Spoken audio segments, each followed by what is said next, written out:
Hello dear students, कैसे हैं आप सभी। आशा करती हूँ आप सब ठीक होंगे, स्वस्थ होंगे, अच्छे होंगे। आईसीटी वर्चुअल क्लासरूम देहरादून में आप सभी का स्वागत करती हूँ। मेरा नाम समता है और बच्चों क्लास 10th में हम लोग एग्जाम के हिसाब से प्रिपरेशन कर रहे हैं। एग्जाम में आपके किस तरीके के क्वेश्चंस पूछे जा सकते हैं, पिछले कुछ सेशन से वही चल रहा है। तो आप लोगों को अब आइडिया, आई होप आइडिया तो लग ही गया होगा कि किस तरीके से क्वेश्चंस को थोड़ा सा घुमा करके या थोड़ा सा उसमें टीचर जो है वो क्या जानना चाहता है कि आपकी जो लर्निंग का लेवल रहा, आपकी जो सीखने वाली जो प्रक्रिया चल रही थी उसमें आप कहाँ तक आगे बढ़ चुके हैं। तो क्लियर कॉन्सेप्ट जो रहता है उस कॉन्सेप्ट में कहीं ना कहीं थोड़ा सा ट्विस्ट डाल करके फिर क्वेश्चंस पूछे जाते हैं। चलेंगे स्मार्ट बोर्ड की तरफ बिना देरी किए हुए और हम आगे बढ़ने की कोशिश करेंगे और तैयारी करेंगे जोश के साथ अपने क्लास 10th के बोर्ड एग्जाम की। बच्चों हम लोग चर्चा कर रहे थे कि किस तरह से बोर्ड एग्जाम में जो है क्वेश्चंस पूछे जाते हैं और किस तरह से आपको प्रेजेंट करना है क्वेश्चन को, किस तरह से आपको क्वेश्चंस के बारे में लिखना है ना। तो हमने क्या चर्चा करी थी कि जो क्वेश्चंस आएंगे उनको आपको सुंदर हैंड राइटिंग में लिखना है। पहली चीज तो हस्त जो आपकी हैंड राइटिंग है वो सुंदर होनी चाहिए। दूसरा क्या है कि डायग्राम जो है वो क्लियर, साफ सुथरा, स्पष्ट डायग्राम होना चाहिए। आपकी कॉपी साफ सुथरी होनी चाहिए और आपका उसका लिखने का तरीका, डायग्राम जो बना रहे हैं उसकी लेवलिंग आपकी परफेक्ट होनी चाहिए, है ना। तो ये कुछ नियम हैं, कुछ तरीके हैं जिनको ध्यान में रख करके आप अच्छी कॉपी लिख सकते हैं और आशा करती हूँ कि आपके मार्क्स भी अच्छे आएंगे। क्वेश्चन है, draw a diagram depicting human elementary canal and label on it. क्या क्या ऑर्गन्स को लेबल करना है? Gall bladder, liver and pancreas. तो इसमें जितने हैं सारे के सारे लेबल कर दिए जाएंगे, कर दिए हैं मैंने। आपको इसमें से गॉल ब्लैडर, लीवर और पैनक्रियाज उसकी हिस्ट्री जान लेनी है और उसके बाद उसी को आपको वहां पे लेबल करना है। State the roles of liver and pancreas. Liver का और पैनक्रियाज का क्या कार्य है वो आपको लिखना है। और ऑप्शन नंबर सी में name the organ which performs the following functions in humans. उन कार्य बता दिए गए हैं और कौन सा ऑर्गन ये कार्य करता है उसका आपको लेवलिंग इस डायग्राम में करना है। Absorption of digested food, absorption of water. तो सबसे पहले ये डायग्राम अच्छे से इसकी प्रैक्टिस करेंगे। बहुत ही सिंपल डायग्राम है, अगर आप एक बार दो बार प्रैक्टिस करते हैं तो बहुत ही सिंपल डायग्राम है। माउथ से निकलते हुए यहाँ पे आप ये जो नली है वो बहुत पतली बनाई गई है क्योंकि उन्होंने इस नली के अंदर का कोई भी अंग पूछा नहीं है। अगर पूछ लिया जाए तो यहाँ पे आपको ट्रैकिया के वो कार्टिलेजेस भी बनाने पड़ सकते हैं और यहाँ पे आपको लैरिंग्स और फेरिंग्स ये दो अंग भी बनाने पड़ सकते हैं, है ना।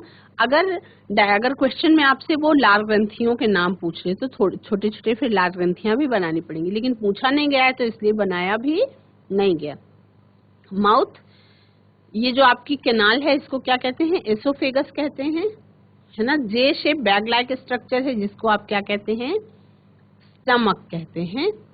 और आपका ये लिवर है, लिवर के पीछे की साइड से एलिमेंट्री कैनाल जो है वो स्टमक, है ना। तो लीवर को भी हम लेवल कर देंगे और लीवर के पीछे की साइड में छोटी सी एक ग्रंथि होती है जिसको हम गॉल ब्लैडर कहते हैं, है ना।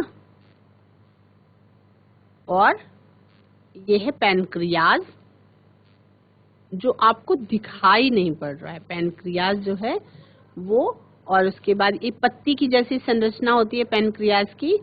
ये है आपके स्मॉल इंटेस्टाइन जो लंबाई में बड़ी होती है और कॉइल्ड स्ट्रक्चर होता है। ये है आपका लार्ज इंटेस्टाइन जो आपकी बड़ी आंत होती है और लंबाई में कैसी होती है? छोटी होती है। ये है आपका रेक्टम और ये है आपका एनस। लेवल करने के लिए बोला नहीं गया है लेकिन आप कर सकते हैं, ठीक है। ये छोटी सी संरचना जो दिखाई पड़ रही है बच्चों, ये अवशेषी अंगों की तरह हमारे शरीर में काम करती है, इसका कोई विशेष काम होता नहीं है। ठीक है, काम। अब वर्क के बारे में लिखेंगे। लिवर क्या करता है? Liver it synthesise and store bile juice. यकृत का क्या काम है? यकृत जो है बाइल जूस जो गॉल ब्लैडर सिक्रीट करता है उसको स्टोर करने का काम करता है, which breaks down fats into fat globules. जो फैट के पाचन में जरूरी होते हैं उनको सिक्रीशन कौन करता है? गॉल ब्लैडर करता है, और उसको स्टोर करने का काम कौन करता है? आपका यकृत उनको स्टोर करने का काम करता है। ठीक है, the organ which performs the following functions in humans are as follows. Pancreas, pancreas का आपको उन्होंने क्या पूछा है? फंक्शन, क्या कार्य है? तो पैनक्रियाज का क्या कार्य है? It secretes pancreatic juice.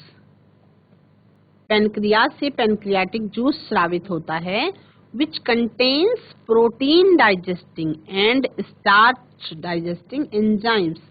Pancreas से जो पैनक्रियाटिक जूस सिक्रीट होता है उसमें प्रोटीन को डाइजेस्ट करने वाले एंजाइम्स प्रेजेंट होते हैं और स्टार्च को डाइजेस्ट करने के लिए भी एंजाइम्स प्रेजेंट होते हैं, है ना। तो ये आपका लिवर और पैनक्रियाज के वर्क जो हैं वो आपने लिखी। और उसके बाद एब्जॉर्प्शन ऑफ डाइजेस्टेड फूड, पोषक तत्वों का एब्जॉर्प्शन कहाँ पे होता है? आपका छोटी आंत में, क्षुद्रांत में होता है, स्मॉल इंटेस्टाइन में होता है। और एब्जॉर्प्शन ऑफ वाटर कहाँ पे होता है? वो होता है आपका लार्ज इंटेस्टाइन में। ठीक है, तो इस तरह से बच्चों सुंदर सुंदर लिखने की कोशिश करेंगे। सारी शुभकामनाएं आप लोगों के साथ हैं कि बोर्ड के एग्जाम में आप अच्छा कर सकें। सारी तैयारी भी इसीलिए चल रही है। अगर कहीं भी किसी प्रकार की कंफ्यूजन हो रही है आपको तो उसके बारे में भी आप समझ सकते हैं, है ना। आपका क्वेश्चन है next, draw a sectional view of the human heart and label on it aorta, right ventricle and pulmonary veins. Okay? State the functions of the following components of transport system. Blood और lymph, रुधिर और लसिका के बारे में पूछ रहा है। परिवहन तंत्र में किस तरीके से उसका योगदान है। तो सबसे पहले क्या पूछा गया है? डायग्राम बनाने के लिए पूछा गया है। सबसे पहले क्या पूछा गया है कि हार्ट का डायग्राम बनाने के लिए पूछा गया है।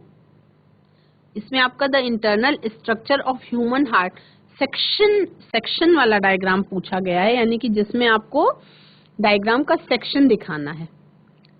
सेक्शनल व्यू यानी कि आपका वो अंदर का इंटरनल स्ट्रक्चर दिखाई पड़े, इस तरीके का डायग्राम पूछा गया है ना।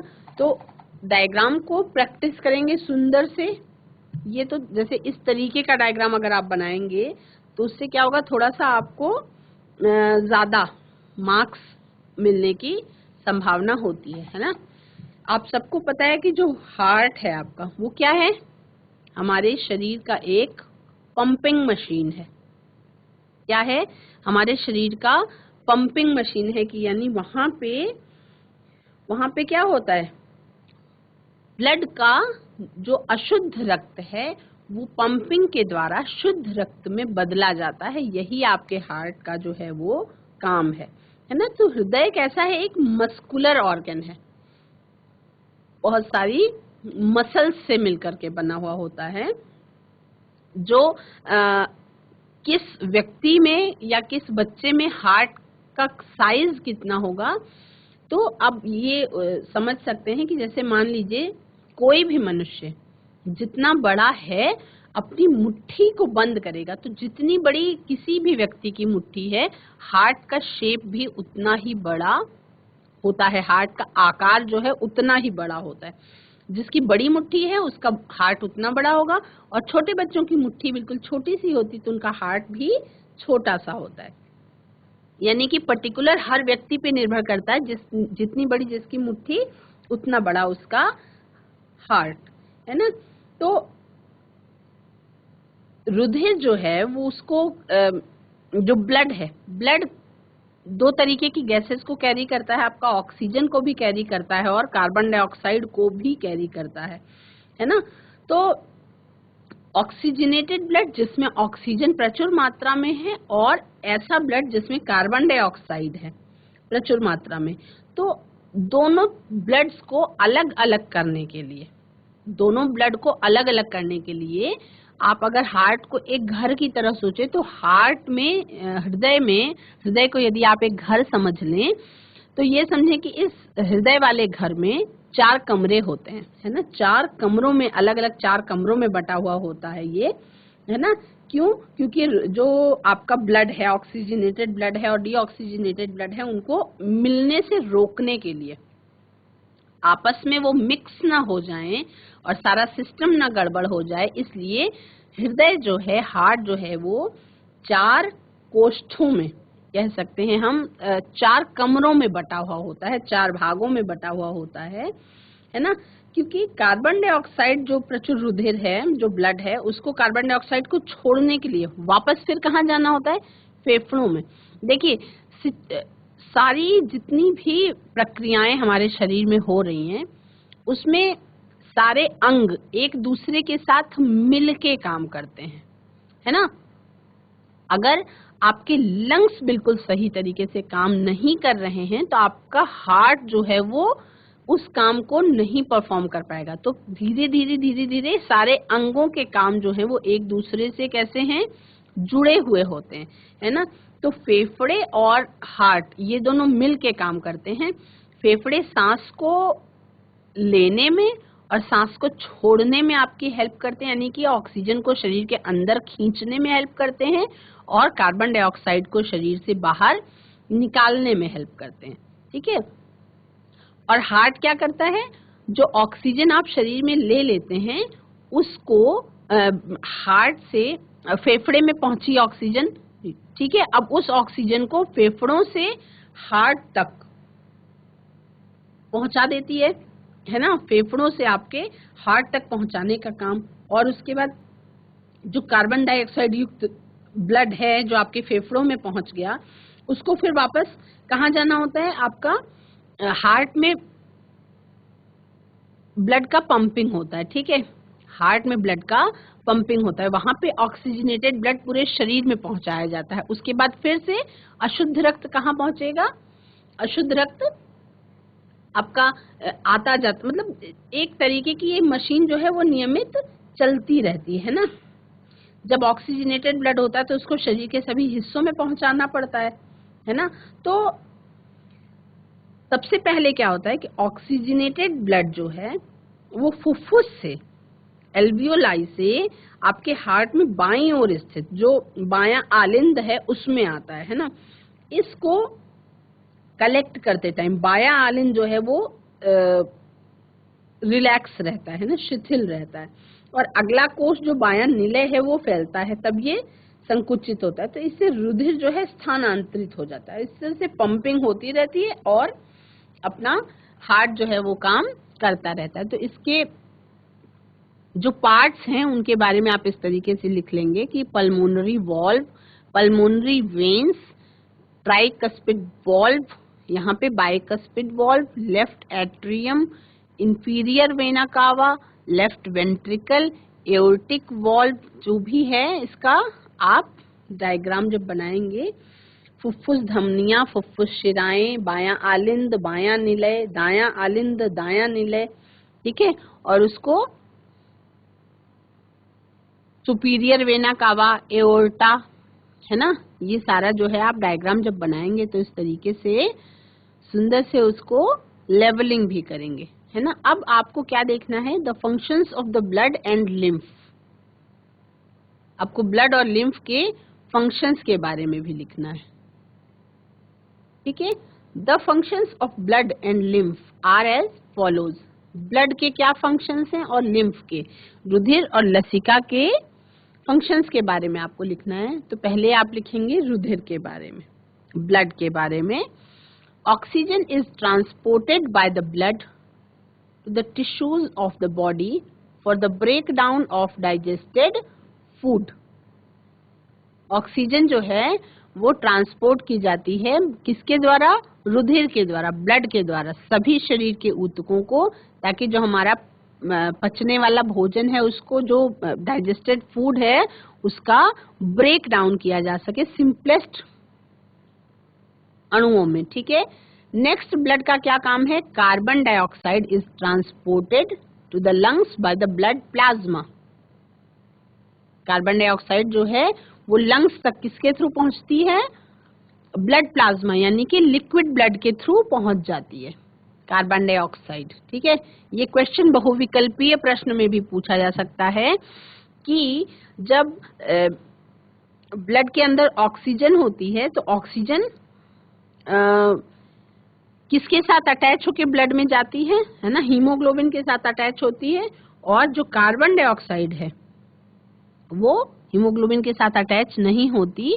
कार्बन डाइऑक्साइड को रिलीज करने के लिए वो ब्लड प्लाज्मा में ही घुल करके फिर ट्रांसपोर्ट की जाती है लंग्स तक, है ना, ताकि शरीर से कार्बन डाइऑक्साइड जो है वो बाहर निकाला जा सके। The digested and absorbed nutrients are transported by blood to the tissues. जो आपके डाइजेस्टेड और एब्जॉर्ब्ड न्यूट्रिएंट्स हैं वो ट्रांसपोर्ट किए जाते हैं शरीर के सभी ऊतकों को, किसके द्वारा? ब्लड के द्वारा। तो ये भी ब्लड का फंक्शन हो गया। Nitrogenous wastes are transported to the kidneys.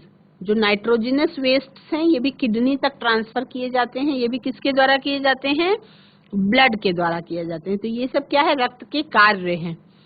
रक्त के कार्यों में एक और कार्य आप लिख सकते हैं, it regulates the body temperature and maintain the pH of the body tissues. ये शरीर के तापमान को नियंत्रित करने में, बनाए रखने में हेल्पफुल होता है, और शरीर का जो पीएच लेवल है उसको भी मेंटेन करने का काम करता है। नेक्स्ट आप ब्लड का फंक्शन लिखेंगे, it transports various hormones from one region to another and bring about the coordination। यानी कि ये हमारे शरीर में सिक्रीट होने वाले अलग अलग तरीके के बहुत से हार्मोन्स हैं, उनको ट्रांसपोर्ट करने का काम करता है एक जगह से दूसरे जगह तक, और फिर कोऑर्डिनेशन करने का काम भी करता है। यानी कि अगर आपके पिट्यूटरी ग्लैंड में किसी हार्मोन का सिक्रीशन हो रहा है तो उसको विशेष अंग तक पहुंचाने का काम, और उस हार्मोन का किस तरह से एक्ट करेगा आपकी बॉडी पे, इस कोऑर्डिनेशन का काम उस ग्लैंड से कौन करता है? ब्लड ही ये काम करता है ना। ब्लड क्या करता है? It maintains water balance to constant level. ये जो है वाटर बैलेंस को कांस्टेंट लेवल पे रखने का काम भी करता है। अब ब्लड रिपोर्ट किसी बच्चे ने देखी होगी तो lymphocytes produce antibodies against the invading antigens and protect from diseases। lymphocytes में एंटीबॉडीज जो हैं आपका एंटीजेंस के अगेंस्ट जो बनती हैं उससे आपके शरीर में रोगों से रक्षा करने की क्षमता होती है। It helps in rapid healing of wounds by forming a clot at the site of injury। यानी कि किसी जगह पे भी अगर चोट लग जाए या इंजरी हो जाए तो ब्लड ही अपना थक्का बना करके या ब्लड खुद ही जम करके वुंड की हीलिंग करने में भी हेल्पफुल होता है। यानी ब्लड का वैसे तो जो बेसिक नेचर है वो बहते रहने का है, लेकिन जब कहीं चोट लगती है तो उसी ब्लड में ये क्षमता होती है कि वो अपने आप को जमा दे या ब्लड क्लॉट बना दे या रक्त का थक्का बन जाए, है ना, जिसके कारण खून का बहना रुक जाए और फिर ये रैपिड हीलिंग हो सके किसी भी घाव की। अब इसमें एक केस होता है कि बच्चों कभी कभी क्या होता है कि मोस्ट ऑफ द पॉपुलेशन जिनको हृदय की बीमारी है, जो हार्ट पेशेंट हैं, हार्ट पेशेंट होने का मतलब है या तो कभी उनके किसी आर्टरीज में ब्लॉकेज हो गई हो या कोई और प्रॉब्लम हो, जब सिकुड़ गई हो वेन्स या आर्टरीज थोड़ा सा सक्रिय हो गई हो, यानी कि आपके ब्लड जो है वो डायरेक्ट हार्ट तक पहुंचने में थोड़ा मुश्किल हो रही हो, है ना, या ये जो नलिकाएं हैं ये बहुत क्लियर ना रह गई हो, कहीं कुछ प्रॉब्लम हो गई हो, तो क्या होता है कि आपके हार्ट तक ब्लड डायरेक्ट नहीं पहुंच सकता, नहीं पहुंच पाता है, क्योंकि वो तब उस समय पे उस पेशेंट को क्या दिया जाने लगता है, ब्लड थिनर्स, दवाइयों के रूप में ब्लड थिनर्स दिए जाते हैं, है ना, जिसमें इकोस्प्रिन सबसे ज्यादा मशहूर है जिसको डॉक्टर्स देते हैं। तो ये ध्यान रखेंगे कि जो आपका ब्लड क्लॉट होने की क्षमता है, जो रक्त के जमने की क्षमता है, ये उस व्यक्ति में कम हो जाती है ना, जिनको ब्लड थिनर्स दिए जाते हैं, है ना। तो ब्लड थिनर्स जो व्यक्ति लेता है तो खून को क्या करता है, ब्लड थिनर का मतलब क्या है कि वो ब्लड को पतला करने का काम करता है। ब्लड थिनर जो है ब्लड को पतला करने का काम करता है, तो उसमें जो जमने वाली क्वालिटी होती है वो कम हो जाती है ना। तो इसीलिए कहते हैं कि जो दवाइयां हैं वो कहीं कहीं मतलब उनके अपने अच्छे प्रभाव के साथ साथ कुछ न कुछ दुष्प्रभाव भी होते हैं। तो उनको मान लो कोई ऐसा व्यक्ति है जो हार्ट का पेशेंट है, उसको कोई इंजरी हुई तो उसकी जो ब्लड क्लॉटिंग है वो उतनी फास्ट पेस में नहीं होगी जितनी फास्ट नॉर्मल व्यक्ति की खून जो है वो जमता है। तो अगर फास्ट ब्लड क्लॉटिंग नहीं हुई उसका मतलब क्या है कि ब्लड का लॉस ज्यादा होगा तेजी से शरीर में, क्योंकि पतला है तो खून ज्यादा तेजी से बहना शुरू हो जाएगा, है ना, और वो फिर थोड़ा सा घाव भरने में भी बहुत ज्यादा टाइम लगाएगा। लिम्फ के बारे में हम लिखेंगे, लिम्फ के फंक्शंस के बारे में। It cleans the cellular environment. लसिका जो है वो कोशिका के अंदर क्लीनिंग का काम करती है। It returns proteins and tissue fluid to the blood drainage. It provides a pathway for the absorption of fat and fat soluble vitamins into the blood stream. ये आपके शरीर में जो वसा है उसके अवशोषण का और फैट सॉल्युबल विटामिन्स जो हैं उनको ब्लड में एब्जॉर्ब होने के लिए रास्ता देती है लिम्फ, ठीक है। अब फैट सॉल्युबल विटामिन्स कौन कौन से हैं? आपका विटामिन डी जो है वो फैट सॉल्युबल विटामिन है। It defends the body against disease. ये शरीर की रोगों के खिलाफ लड़ने की क्षमता को बढ़ाती है, defends the body against disease, ठीक है। इसके बाद नेक्स्ट है आपका draw a labelled diagram of the respiratory system of human beings with the diaphragm at the end of expiration. List 4 conditions required for efficient gas exchange in an organism. अब इस तरह से ह्यूमन रेस्पिरेटरी सिस्टम का diagram बनाएंगे, ठीक है, जिसमें respiratory system अलग अलग पार्ट्स के नाम लेवल करेंगे, जिसमें आप फेरिंग्स लिखा हुआ है आपने यहाँ पे, नेजल कैविटी लिखा हुआ है। गैसेस ऑफ एक्सचेंज के लिए सबसे मुख्य अंग जो है आपका माउथ, आपका एपिग्लॉटिस, आपका लैरिंग्स जिसे आप वॉइस बॉक्स या स्वर यंत्र भी कहते हैं, ट्रैकिया या विंड पाइप, जहाँ पे आपको गोल गोल से स्ट्रक्चर दिखाई पड़ रहे हैं जो कार्टिलेजेस की बनी हुई रिंग्स होती हैं, जिससे आपकी ये नली आपस में ड्राई होने पे या कोई दूसरी कंडीशन होने पर चिपकने ना पाए, इसलिए यहाँ पे ट्रैकिया लगे हुए होते हैं, कार्टिलेजेस की बनी हुई रिंग्स उसके अंदर लगी हुई होती हैं। ये है आपका राइट लंग, क्योंकि रेस्पिरेटरी सिस्टम के बारे में पूछा जा रहा है। ये है आपका लेफ्ट लंग, यानी कि बायां फेफड़ा और दायां फेफड़ा, ठीक है। एयर सैक्स को जरूर लेवल करेंगे, इसको लेवल करना नहीं भूलेंगे, है ना। ब्रैंक्यूल्स, स्मॉल एयरवेज, और उसके बाद इस तरीके से आप क्लियर करेंगे our own pathway in order. Order यानी कि आपको ये ऑर्डर लर्न करना है कि किस हवा जो है जब हम सांस लेते हैं तो किसके थ्रू अंदर जाती है और उसके बाद पहले कहाँ जाती है, उसके बाद कहाँ जाती है, उसके बाद कहाँ कहाँ, ठीक है।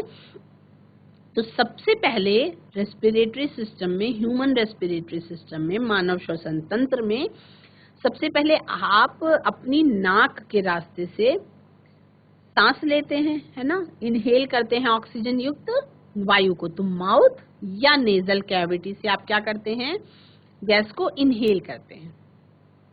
उसके बाद वो जाती है आपकी फेरिंग्स में, ठीक है। फेरिंग्स के बाद वो जाती है लैरिंग्स में। लैरिंग्स यानी कि कहाँ पहुंच गई, यहाँ पे पहुंच गई, स्वर यंत्र के पास। उसके बाद वो ट्रैकिया के अंदर होते हुए, है ना, ट्रैकिया को पार करते हुए, तो लैरिंग्स के बाद कहाँ गई, ट्रैकिया में। तो ट्रैकिया को पार करते हुए वो जाती है ब्रोंकाई में, और ब्रोंकाई के बाद वो जाती है ब्रोंक्यूल्स में, और ब्रोंक्यूल्स के बाद कहाँ जाती है हवा आपकी, एल्वियोलाई में, जो आपके टाइनी एयर सैक्स होते हैं। जब वहां पे हवा पहुंच जाती है तो बलून्स की तरह वो टाइनी एयर सैक्स जो हैं, या छोटे छोटे हवा की थैलियां हम उनको कह सकते हैं, वो फूल जाती हैं।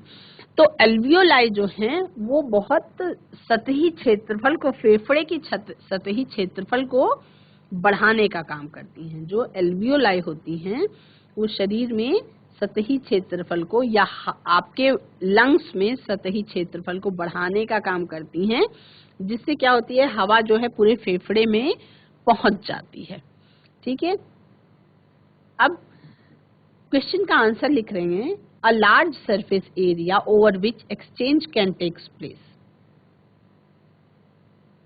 बी का 1 है, a large surface area which exchange can takes place, है ना, एक ऐसा सतही क्षेत्रफल जहां बढ़ रहा, जहां गैसेस का एक्सचेंज जो है वो होता है। 2 है, a concentration gradient without which nothing will diffuse. आपका कंसंट्रेशन ग्रेडियंट जिसके बिना किसी भी गैस का विसरण नहीं हो सकता है। A thin surface across which gases diffuse और वार्म कंडीशंस। तो पहले क्वेश्चंस को देखेंगे हम, है ना। ये क्वेश्चन पूछे गए हैं, list 4 conditions required for efficient gas exchange in an organism. यानी कि 4 कौन सी ऐसी परिस्थितियां हैं जिनके होने पर पूर्ण रूप से आपका गैसेस का एक्सचेंज हो पाता है। क्या क्या, एक तो सतही क्षेत्रफल का बड़ा होना जरूरी है, कंसंट्रेशन ग्रेडियंट होना जरूरी है जिसके बिना विसरण की प्रक्रिया नहीं हो सकती है, A thin surface across which gases diffuse, एक ऐसी पतली सतह है जिसके साथ क्या गैसेस का जो है विसरण हो पाता है, और वार्म कंडीशंस का भी होना जरूरी है, यानी कि शरीर का गर्म होना भी जरूरी है, ठीक है। तो नेक्स्ट है बच्चों, draw a diagram to show the nutrition in amoeba and label the parts used for this purpose. Mention any other purpose served by this part other than nutrition. B है, name the glands associated with digestion of starch in human digestive tract and mention their role. अब इसमें amoeba और human digestive system दोनों का question आपस में ही मिला दिया गया है, तो कंफ्यूजन नहीं क्रिएट करेंगे। How is required pH maintained in the stomach and small intestine? B और C आपका ह्यूमन डाइजेस्टिव सिस्टम से रिलेटेड क्वेश्चन है, और फर्स्ट क्वेश्चन जो है वो आपका अमीबा के न्यूट्रिशन से संबंधित है। तो आंसर में आप क्लियर, बहुत सुंदर तरीके से, process of nutrition in amoeba, ये इम्पोर्टेंट क्वेश्चन है, एग्जाम में पूछा गया है कई बार, तो चित्र अच्छे से बनाना सीखेंगे। इसमें आप क्या देख रहे हैं, process of nutrition in amoeba, ऐसा लिखेंगे, एक अमीबा का चित्र बनाएंगे, डायग्राम बनाएंगे। ए सेक्शन में आपने नॉर्मल अमीबा का डायग्राम बनाया। बी में आप क्या करेंगे, छोटे छोटे सीडोपोडिया का स्ट्रक्चर दिखाएंगे, जो इस तरफ आपको इस तरफ दिखाई पड़ रहे हैं, ये आपका कॉन्ट्रैक्टाइल विक्यूल है, न्यूक्लियस है। और उसके बाद फिर सी में क्या करेंगे, उसका इंजेक्शन दिखा देंगे, यानी कि जो फूड पार्टिकल था वो सीडोपोडियो के थ्रू अंदर चला गया बॉडी में, इंजेस्टेड फूड पार्टिकल और लाइसोसोम, ठीक है। यहाँ पे डी में आपका पुराना फूड वैक्यूल दिखा देंगे, फ्रेश फूड वैक्यूल दिखा देंगे, और इस तरह से fresh food vacuole, old food vacuole. तो इस तरह से आप अमीबा के पोषण की गतिविधि को चित्र के माध्यम से अच्छी तरह से प्रेजेंट कर सकते हैं, है ना। और उसके बाद लिख देंगे pseudopodia serves the purpose of locomotion apart from nutrition.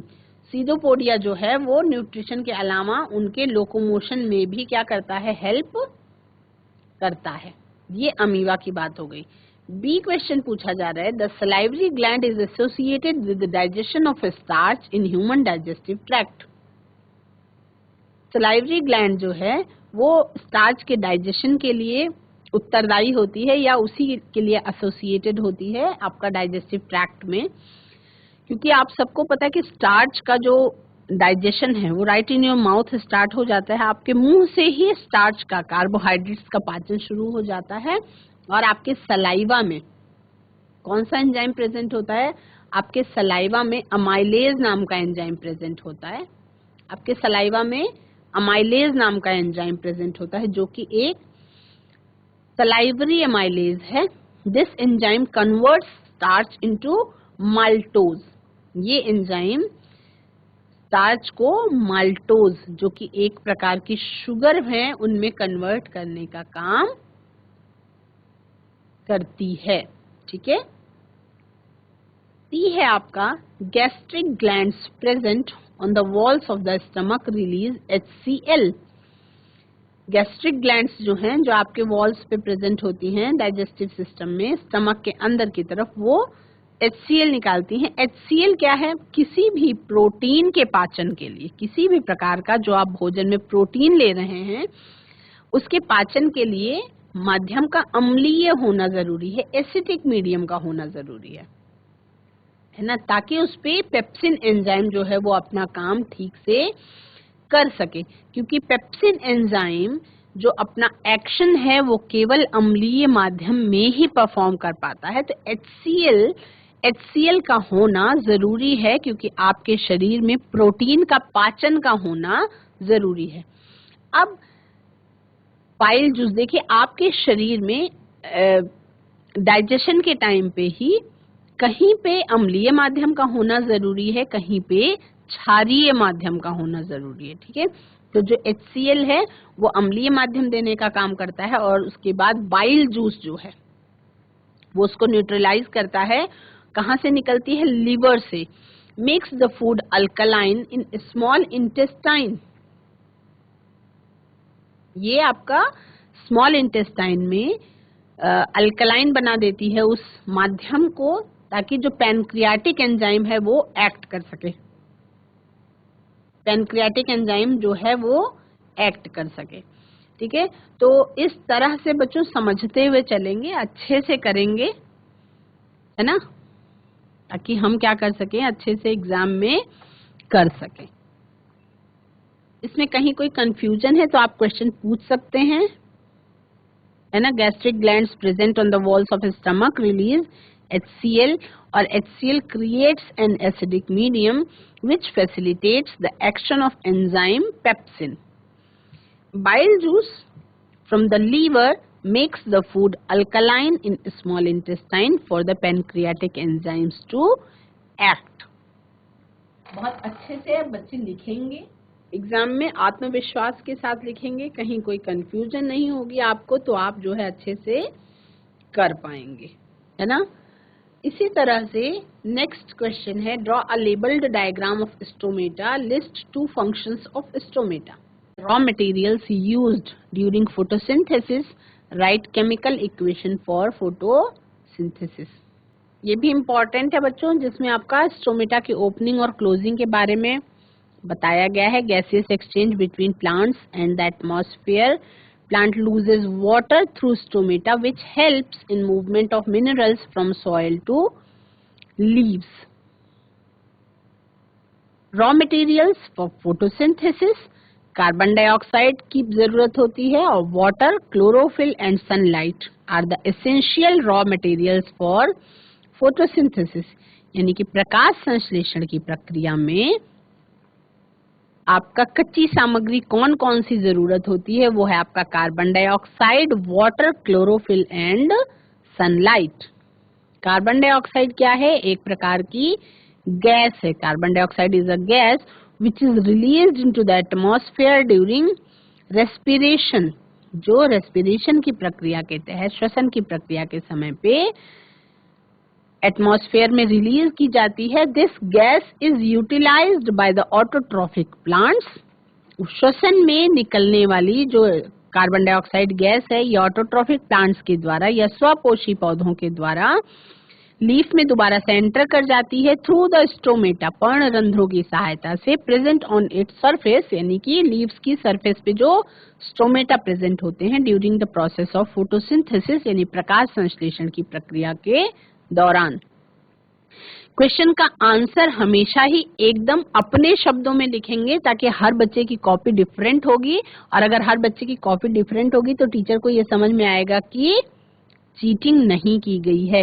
शब्द एक जैसे नहीं होने चाहिए, इसीलिए आपको अपने शब्दों में आंसर लिखने की प्रैक्टिस करनी होगी, है ना.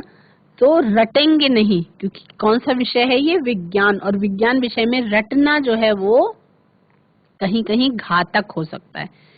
Water is another requirement for photosynthesis which is transported upward through xylem tissues to the leaves. मैंने कल जाइलम और फ्लोएम के बारे में अच्छे से आपको क्लियर कर दिया था.